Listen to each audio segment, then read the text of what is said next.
Իմ սիրելի պատմավեպերից մեկը Կոստանդզարյանի «Նավը վրա» վեպն է, որը նկարագրում է, թե ինչպես առաջին հանրապետության ծանր դժվարին տարիներին Արա Հերյանը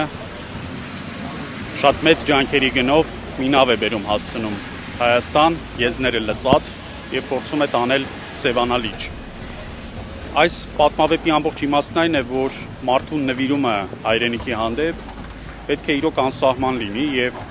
կարևորագույն գործը, որը մարդը թողնում է իր մահից հետո, իր անունը եւ իր նվիրումը հայրենիքին պսակելն է։ Վարչախումբը այսօր անում է ճիշտ հակառակը։ Վարչախումբը փորձում է զոհաբերել հայրենիքը եւ մեր բոլորի հավաքական հիշողությունը այս րոպեական նեղ կենցաղային ստամոքսային շահերին, դա նրանց չի հաջողվելու։ Եվ Արա Հերյաններն են լինելու մեր նոր սերնդի գաղափարախոսները, առաջնորդները եւ լուսատուները։